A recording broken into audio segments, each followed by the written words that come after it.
Welcome to Superhero Conversations, a podcast saga with innovation leaders who are at SuperNova, the #1 tech innovation event in Benelux, happening here in beautiful Antwerp, Belgium. I'm your host, Domenik, and joining me today is the CEO of Wintercircus, Louis Jonkcheere. Welcome. Thank you very much, and great to be here. Louis, I think you've covered your career many times, what you have done, what you have not done. So I would like this conversation to be super hands-on, super practical. Yes. So all of the founders, investors, corporates listening to us can take away something. So yes. I would begin with the very first stepping stones. What childhood experiences you think formed your entrepreneurship career? That's a really good question. I think to start, I was a very bad student. I was my first 4 years horrible. I had to redo my year. I had very bad points. I had some bad friends, and then I got into a school, the Visitatie. It's technical education, TSO, and I arrived at that school with little self-confidence. I was seen as not a good student. And then suddenly when I arrived in that school, I had a teacher who believed in me, who supported me, who saw potential, and who invested in me. And it was one of the first times that I had somebody proactively reaching out, helping me out and pushing me to do better, pushing me to take initiative. And I think he was one of the key people that I had in my life who gave me that little push that I needed to become the person that I am today. Mm-hmm. And I think throughout my whole life, I had a few of those people who have been very important. Mm-hmm. Yeah. And you think that we hear about those kind of mentors throughout the lives of people. But for a young person that is struggling to find a mentor, to find a person that is willing to invest time, mainly time, into themselves, what advice would you give? To look out for the networks, the ecosystems where people pay it forward. And for example, talking about Wintercircus, if one of those people would approach us, email us, text us, we would respond. Mm-hmm. And we would pay it forward, we would help out, we would introduce him to people that could help him. So I think if I would be that young person, go to the networks where you feel people help each other out. Mm-hmm. Because that's where it starts. Let's talk about the Netlock era. Yeah. The Netlock mafia has formed basically every successful tech company that is out there now. Yeah. When you were at Netlock at the time, did you already feel that those people surrounding you will form the tech entrepreneurship scene in Belgium? No, it's, they were all colleagues, friends. Of course, at PJ, my co-founder at Showpad and in the Pocket, I started a company with them, so I knew we would become tech entrepreneurs. But at the moment you're working there, you don't realize with what type of great people you're working with. They're just colleagues. Mm-hmm. And it was my first job, so for me this was very normal to work with such ambitious, driven, motivated, very smart people. And it was only a few years later I started to say, oh, he started a company, and then this colleague as well. And then the snowball starts to become bigger and bigger. Mm-hmm. But no, at the time I didn't realize. And I think Lorenz nor Toon also thought that this would happen, but it did happen. Absolutely. And we actually talked with Lorenz yesterday about this ecosystem. And we see those mafias around the world kind of popping out with the PayPal mafia in Estonia, for example, the Skype mafia. Exactly, yeah. If you had a crystal ball, what type of mafia do you think is in the European ecosystem now? Spotify. Spotify is producing an enormous amount of entrepreneurs. It's, in my opinion, one of the most underrated ecosystems in Europe. But the amount of startups, successful startups that I see being born there is incredible. To give you one example, Lovable. Lovable is a Stockholm-based tech company. They're writing an AI product that creates software. They want to build. They're building the last piece of software built by humans. That's a bit their pitch. Ex-Spotify people, and there's so much happening there. Mm-hmm. And I think that shows you what the outsized returns is of mega unicorns. Often, if you talk about unicorns, it's but they're not that important. You need much smaller companies. You need the volume of smaller companies. And of course, you need to have that. But what people often forget is that unicorns, especially the size of Spotify, their impact on the ecosystem is just incredible. Same thing what we had with PayPal, for example, back in the day. And so we need more of those large stories that create those ecosystems. And in those ecosystems that don't yet have those large stories, Belgium was one example about 10 years ago. What would be your advice and what are your thoughts? What is the kind of the kicking point to activate the first unicorn? It's I think the universities and education plays a very big role. For example, one of the reasons why we see such an acceleration in Ghent and why the ecosystem is very strong in Ghent, like it started with having strong universities and higher education institutes that just produce a lot of like great talent. In Ghent we have every year about 100,000 people, students coming into the city. A lot of them stay, a lot of them are highly capable, driven, motivated. So you need to have a brewing ground of very capable people there. And then I think it's a matter of creating a culture of entrepreneurship. The reality in Europe is that not a lot of regions have an incentive to build companies. I think we're maybe a bit too rich and too wealthy. And if we don't see threats, if we are very comfortable, there's less incentive to build something.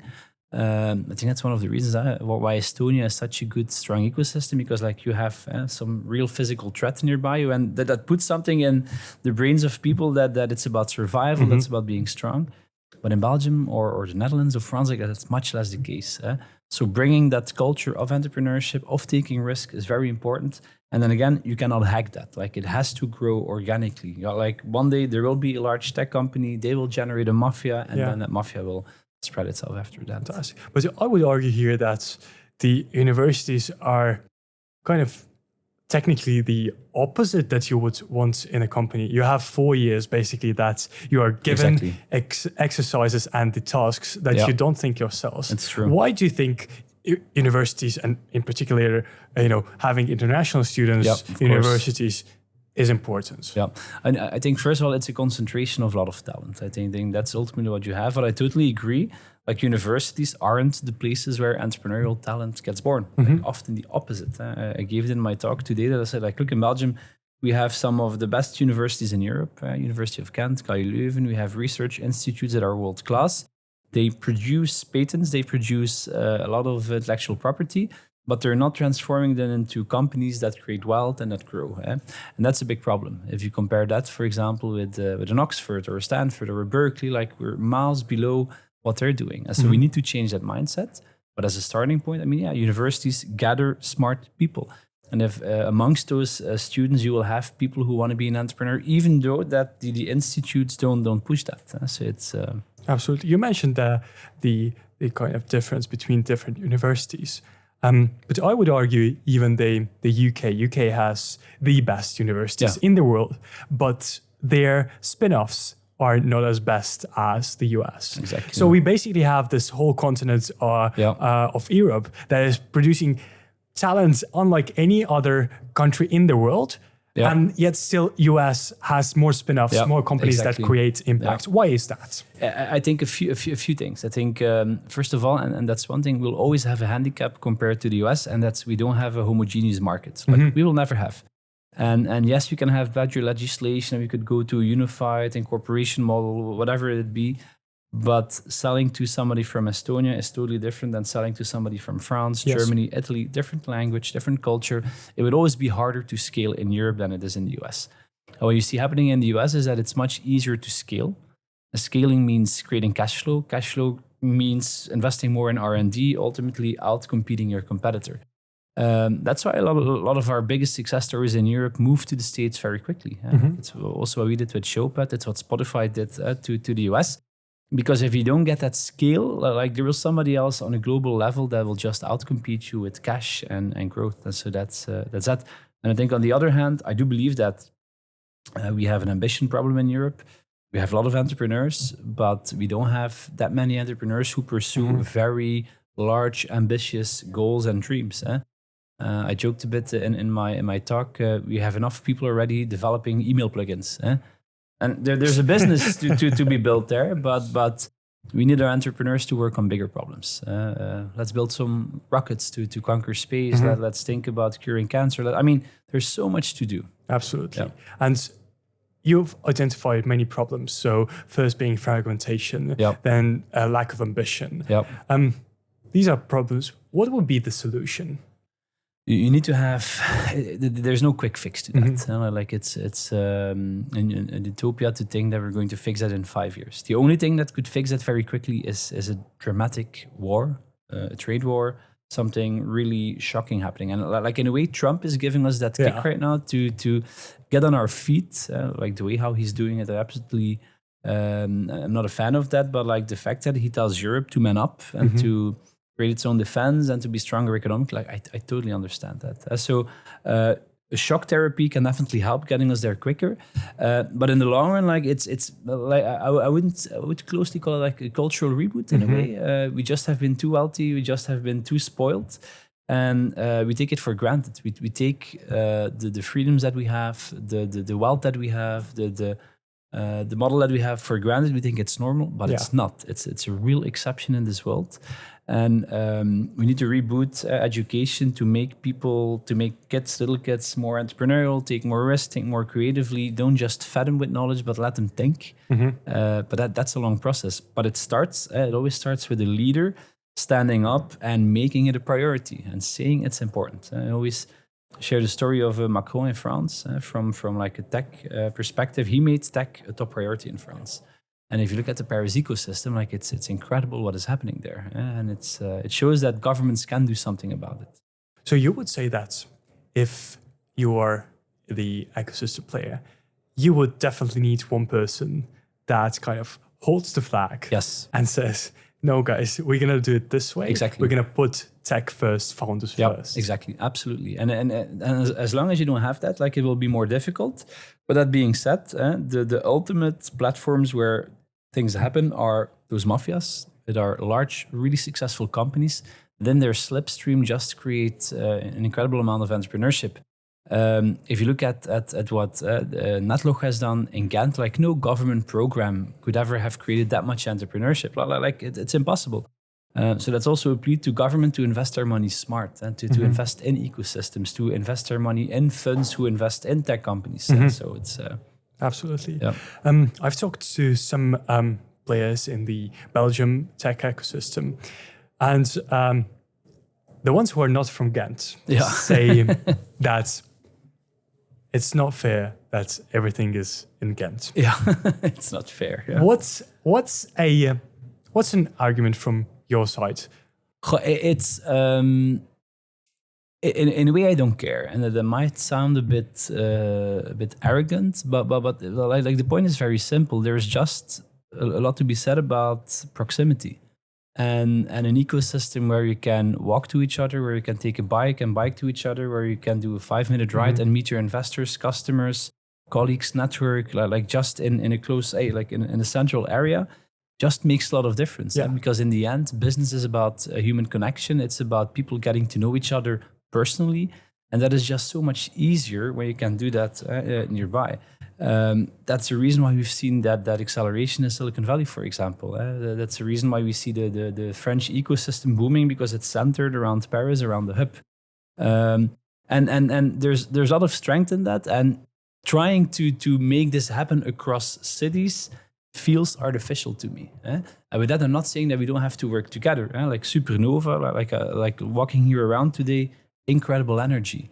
And what they're doing here in Antwerp is really pushing the ecosystem forward. And there we should be partners. There we should work together. There we should make things happen.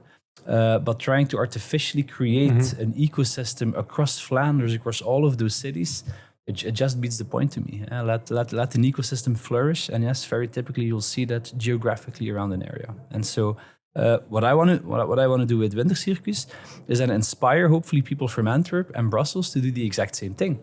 And I'm the first person to share my knowledge, share my expertise, share my network, maybe invest in the project, support it wherever I can. But we need local people from those cities to make it happen, because they know, every city has their own political system there, and people that are important, and a network, and investors. And the reason why Wintercircus is successful is because 40 Ghent-based entrepreneurs invested in it. Like all of the best entrepreneurs you have in tech, the University of Ghent invested in it, the city of Ghent, Folk Oost-Vlaanderen. So there's a lot of draagvlak, a lot of support for that. Force, yeah. And so, but it will happen in Antwerp. Like it will. Okay. But I can imagine that people say it's frustrating because it takes time. You cannot say, okay, we're going to put a building across here, Dwaagnatie, and we're going to have Wintercircus. I mean, that will not work. You need to develop your ecosystem. If we would have done Wintercircus 10 years ago in Ghent, it would have failed terribly. Even 5 years ago, like it would have failed. But from your remarks, I would argue that for the countries that trying to build up, wouldn't be more logical to divide the regions up into more focus-based economy? Of course. So, for example, if you have already in Ghent such a strong ecosystem, and for example, Liège or West Flanders is more manufacturing-based. Exactly.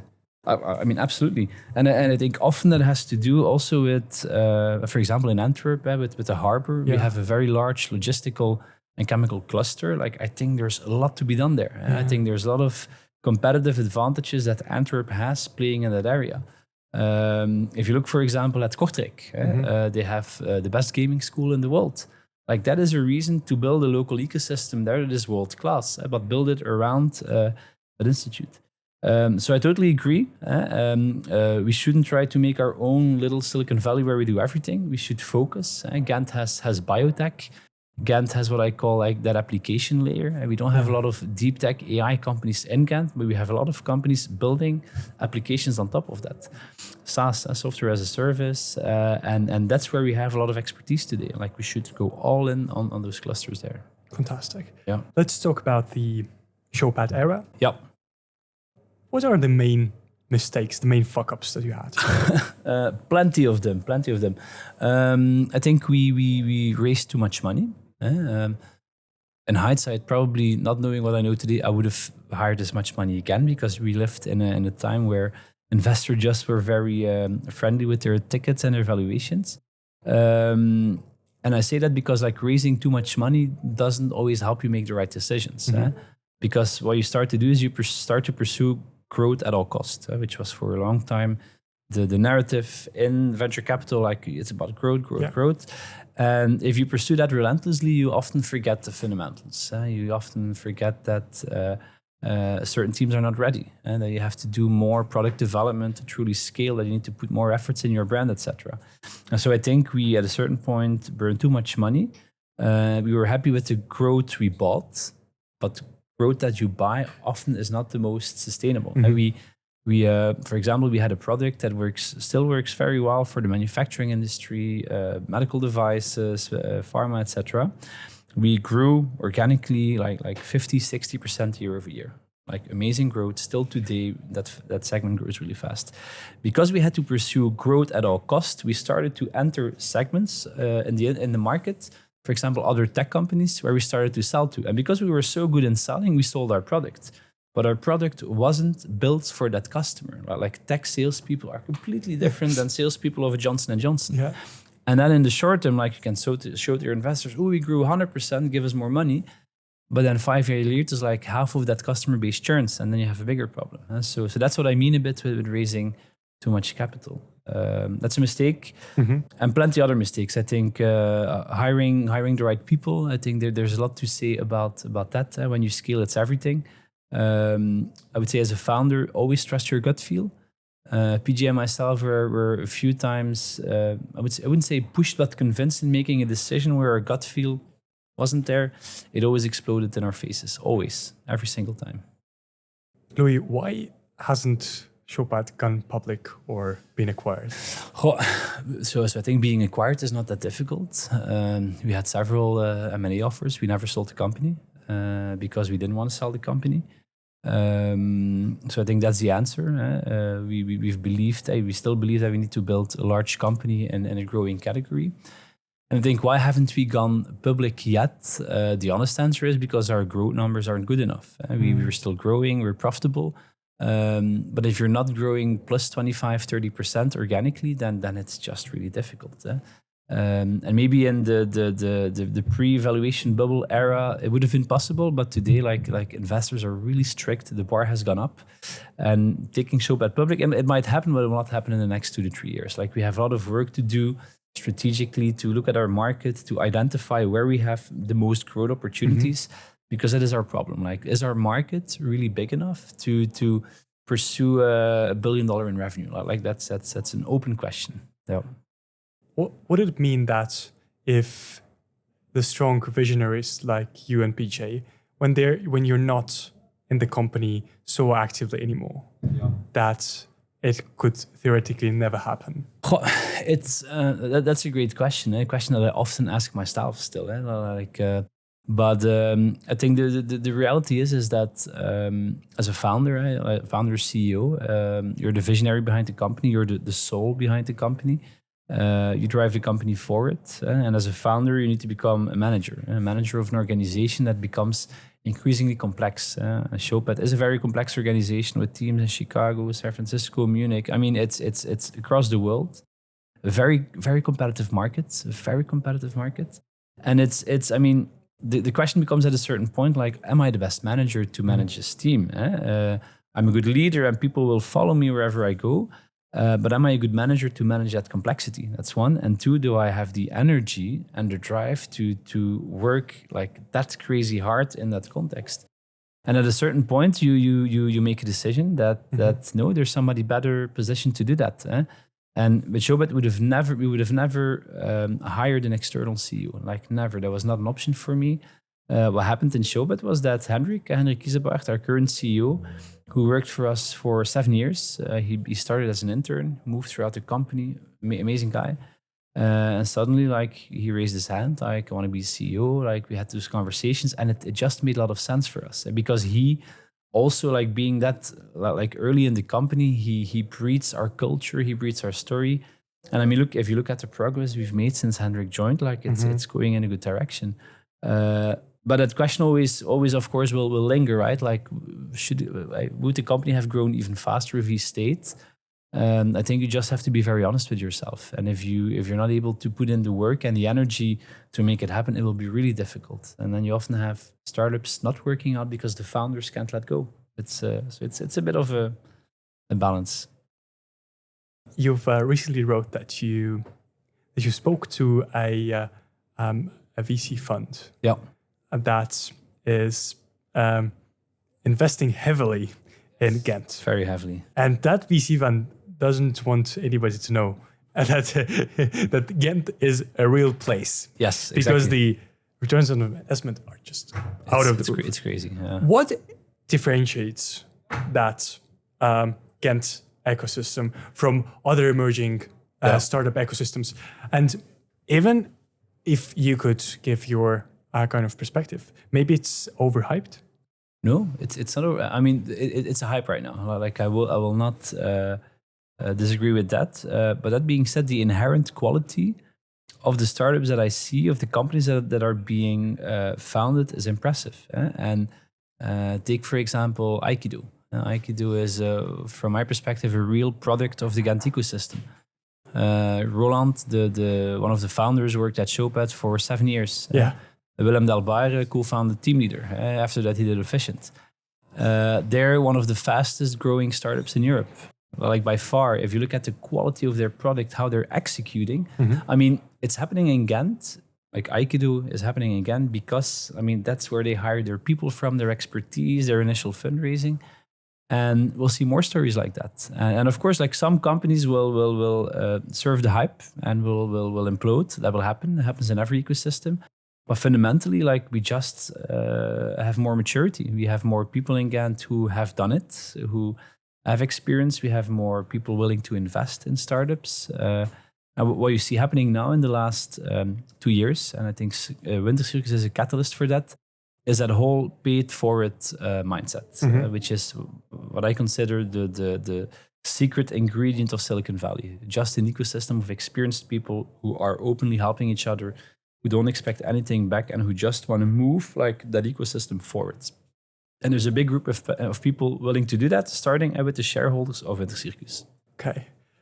So your kind of answer to that would be that the main factor that differentiates the Ghent ecosystem, that it's new, it's emerging, so people are super motivated to form it. Yes, and it's more mature. Like, it's for example, we often hear the critique, but Europe's tech ecosystem doesn't compare at all towards the US. Like US is much better. The right thing to say is like, no, the US tech ecosystem is just more mature. If you look at the amount of unicorns we had in Europe 10 years ago versus now, it's exponential. And we follow a very similar growth path that the US had 10 years ago. So we're just a decade behind.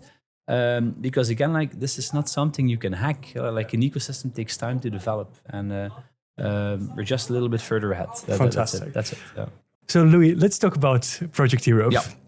It's a lot of positive news that 150 founders actually came together and made this such a fantastic project. Yes. First, could you please give an explanation to those people who don't know and maybe give a little behind the scenes? Yes. So Project Europe is a recent initiative led by Harry Stebbings, the GP from 20VC, one of the great venture capital funds. Harry put together 120 founders of Europe, the top founders in Europe, who all put in money to create a fund that invested in people younger than 25 that are coming up with a radical idea to change the world, that are highly ambitious.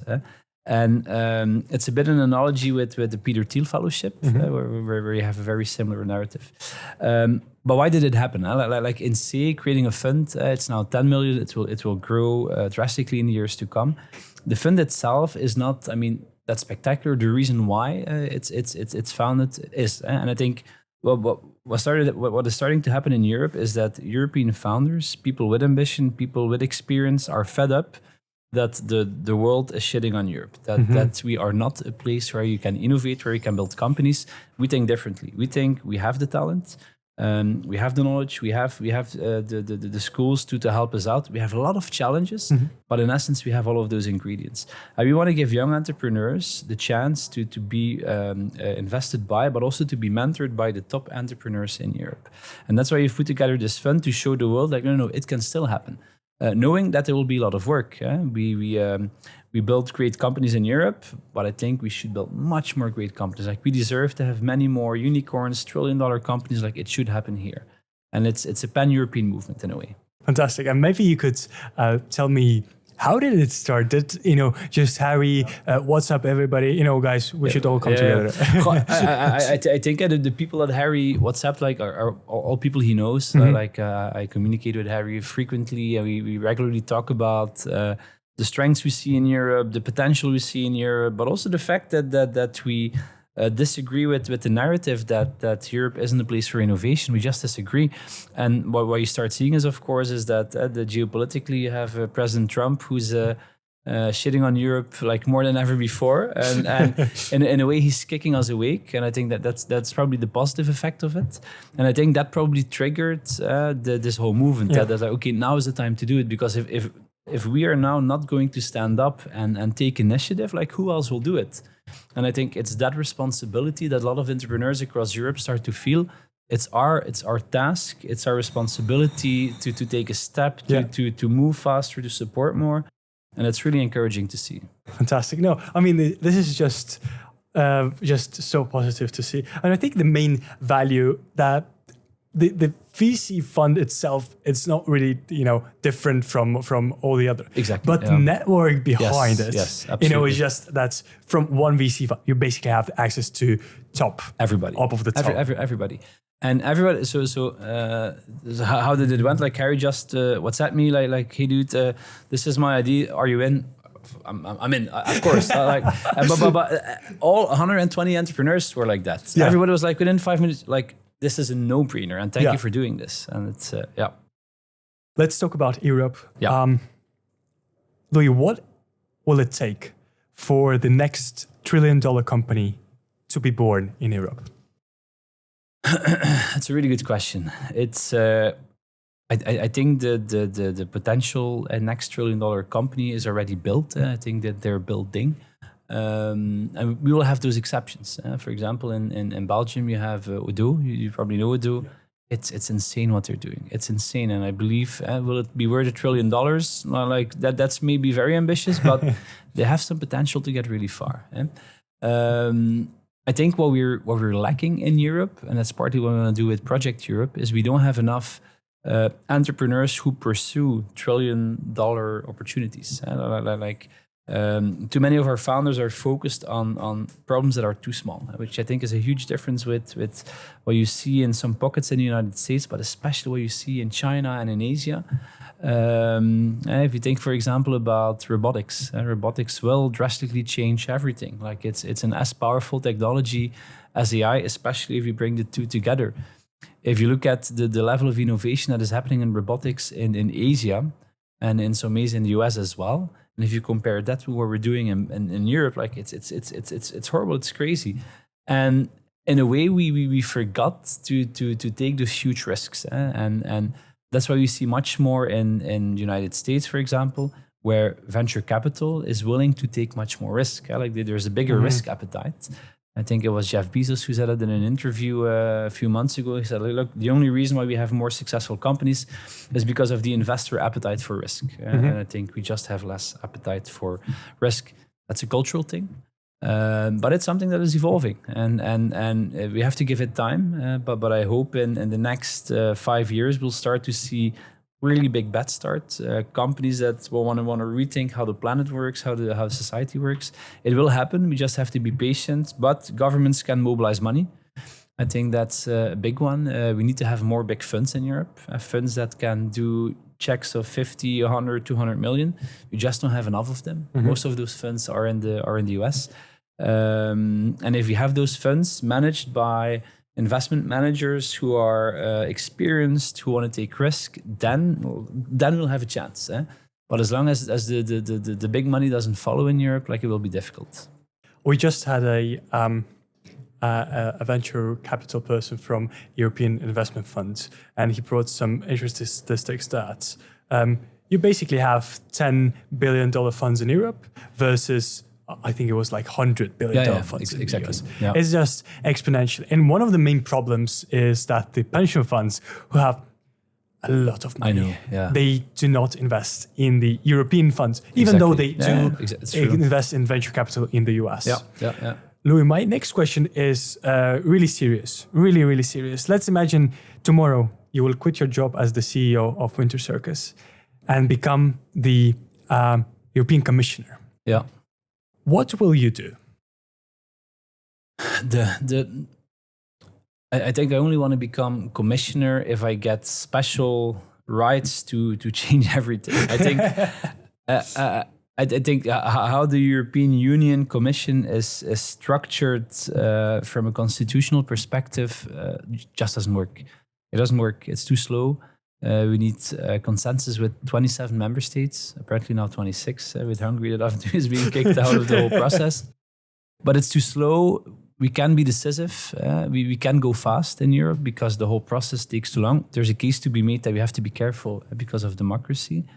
But I would reform Europe. That's the first thing that I would do, to have a constitutional setup that would allow us to move fast and make bold decisions. As long as we don't do that, I don't see it happening. I see a lot of big plans from the European Commission.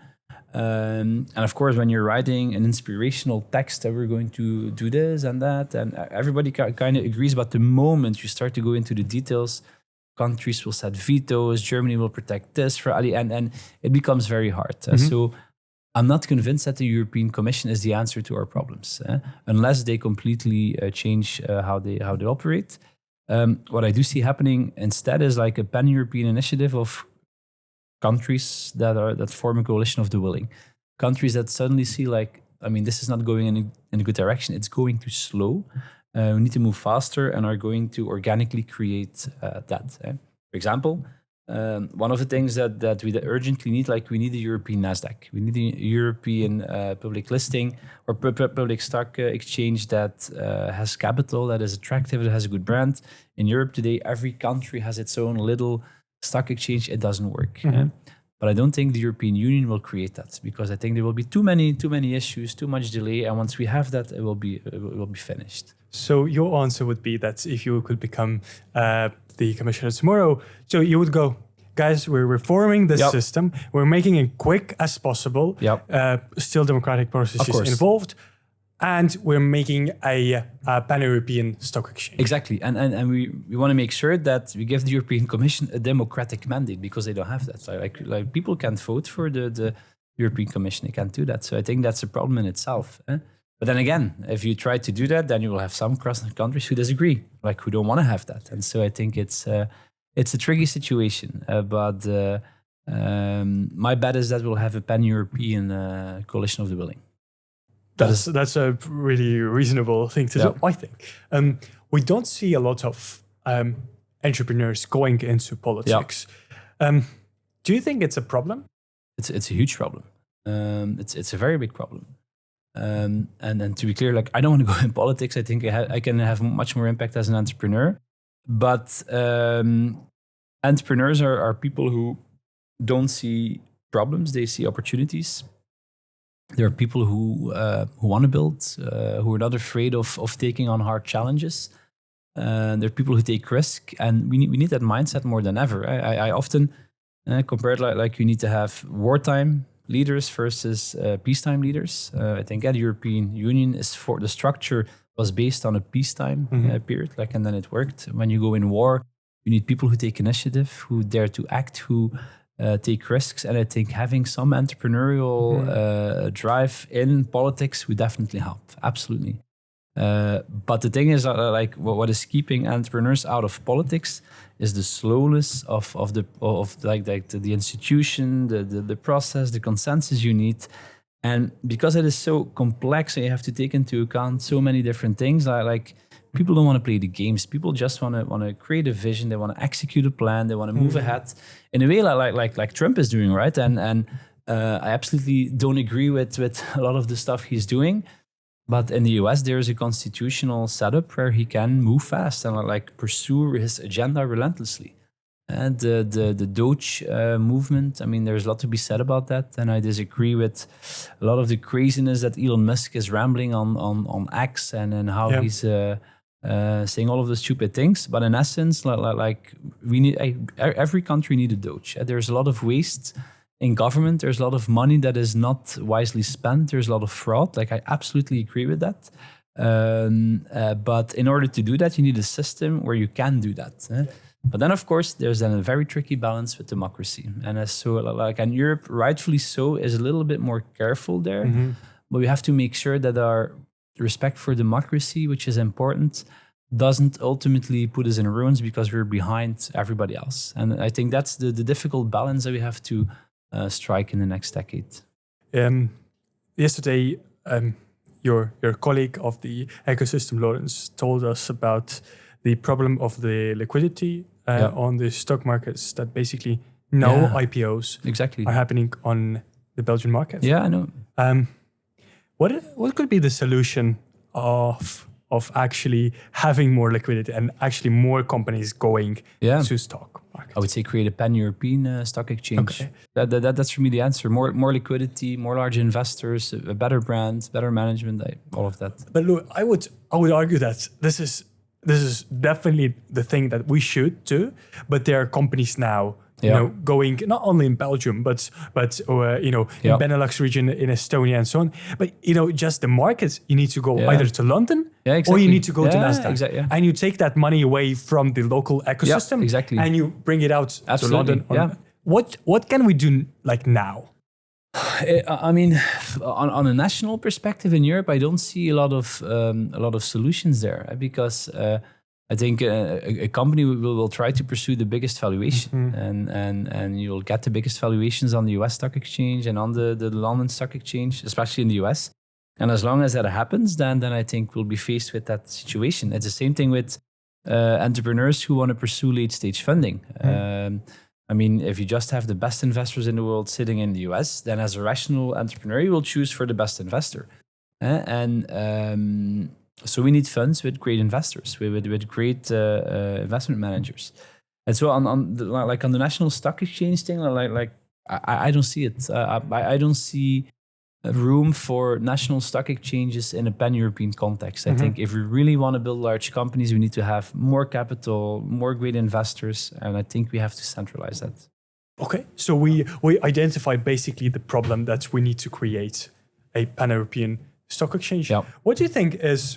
We are a super practical podcast. Yeah. We are going all in. Yes. What is the What is the action plan that we could actually do it? Because the way I definitely know that they're discussing it in the commission and so on, but it will take a shitload of time. Yeah, I mean, I think it happens with ecosystems across countries talking through these plans, writing a concept, meeting each other. For example, like I know the people from VEB and the Flemish Institute of Biotechnology. I mean, they produce some of the biggest biotech companies in Europe. The biggest biotech company in Europe is based in Ghent, Argenix. And they have a very similar problem. So for example, with them, I found a partner in that narrative of creating a pan-European stock exchange. We hear very similar signals in the Netherlands, in France, in Germany. So I think it's about finding that coalition of the willing of ecosystem leaders finding each other throughout Europe, and then setting up an initiative and finding funding for that, like hopefully government supporting that. I think that's the only way. So the steps for me is that you need a few people like Harry Stebbings who stand up and say like, this is a problem, we need to solve this. So I'm going to take initiative to set up that pan-European stock exchange. So you need somebody to do it. Okay, so basically, again, we need to, a leader needs to step up. Yes, you need a leader to step up. And that leader can come from government, just like Macron did amazing things for the tech ecosystem in France. But if it's not coming from government, it should come from the ecosystem. And it's and I think entrepreneurs are very much aware that time is our biggest enemy right now, and we don't have another 10 years to mess around and do nothing. Fantastic, Louis. What excites you today? What keeps you going? I'm a born optimist. I'm neurotically optimistic. In everything that I do, so I always see the opportunity. Of course, I try to fix the problems that I see, but what excites me today is the potential of a renaissance in Europe, a rebirth of Europe. I genuinely believe that the model that our parents and grandparents created over the last decades is incredibly beautiful. A welfare state where people get the chance and opportunity to study, to have free healthcare. That for me is so essential. And that system is becoming increasingly unpayable and increasingly hard to maintain. But I feel momentum now in Europe, in Ghent and Antwerp, in the ecosystem to change that. And I mean, that's a mission that you want to dedicate your life to. And the more people that I can convince to do that as entrepreneurs, the more excited I will become. So I think that's for me what I love seeing. We're in a difficult position. Like, we have to face the brutal facts. They call it the Stockdale paradox. And the book From Good to Great from Jim Collins, they talk about that. He was a prisoner of war. All of the other people who were captivated died. He survived. Why? Because on the one hand, he faced the brutal facts. Like, he was very honest that it looked really bad. But at the same time, he was relentlessly optimistic about his chances to survive. And I think that's the paradox we have in Europe right now. Although a lot of people aren't that optimistic yet. And so the more we become optimistic, the more we'll have a chance to get through this and maybe become the leader of the free world, because it's not going in a good direction in the US. I think the fund manager of the Skype exit funds, I think it's Ambient Sun Investments. I just listened to a podcast with him, and he says that they buy only European companies because they are not overvalued like the US. Exactly. No, it's true. They have a fair value. You will have a little bit less bubble in that, and I plea for buying European. It's something we have to do more. Fantastic. So all of the European investors have an pan-European portfolio. You mentioned about the positivity and optimism. That also includes a bit of naivety. And we see children being super naive in a good way. Yes. And we love it. Yep. What is your advice for those people who are still naive to not lose that optimistic naivety? It's I would say surrounding yourself with people who support that narrative and mindset. I think one of the powerful things about ecosystems is that you bring together like-minded people. Optimistic people will make each other even more optimistic, and that doesn't mean that you should only surround yourself with people that are overly optimistic, but find an ecosystem, find a group that shares your values, that shares your feelings, shares your optimism. And I mean, there will always be wankers and people that are negative and like whatever. You will always have them. But just, I mean, it's noise. But surround yourself with people who think alike in the company that you're building, in the region where you're living. That's one of the reasons why Silicon Valley is such an amazing place to live as an entrepreneur. Like you're just surrounded by optimism and believe in the future, and find those spots exist. And if you feel you live in an area where that doesn't happen, like move out, like go to places where you'll find it. And if you come back with a lot of experience, build it there again. And that's in a way that's also a bit my trajectory. I moved to the States, but I lived there for 6 years, learned a lot, came back, and I'm like, okay, like I think I have some ingredients that I've learned that I would like to apply here in Wintercircus in Ghent and make it happen. Fantastic. Yeah. Louis, what is your superpower? What are you really, really good at? And what am I really good at? I think it's storytelling. Storytelling for me equals selling. As an entrepreneur, you have to sell. You have to sell your vision, your company to your employees, to your investors, to your partners, to your family, to everybody. And if you're not a good storyteller, it will be very difficult. And I think that's one of the things I think I do really well is I listen. I listen really well. Like it's one of the things that many things that I learned from my father, who always taught me, like the most important thing in life and business is listening. You have to listen to people. You can hear people, but that doesn't mean that you're listening to them. And only when you listen really well, I think you can be a really good storyteller. For me, like those two are linked in a good way. And if you're a good storyteller, then you can move people to change, inspire them to do something differently. And what I see now with a bit the trajectory that I had in Belgium as an entrepreneur, now with Wintercircus, it gives me a platform to do more, like on this podcast, right? To genuinely share the story that I think needs to be told. And it's for me, it's an amazing pleasure and honor to do a job where I can do the things that I think I'm really good at, where I have my superpower. And it's fantastic. That's it. Yep. Let's wrap this conversation up with 2 last questions. Let's imagine that you're talking to Louis Jonckheere, who is in school, who is the kind of the underdog, who's just not really sure what he's going to do. Yeah. What is your advice to all of the underdogs out there? It's an amazing position to be in.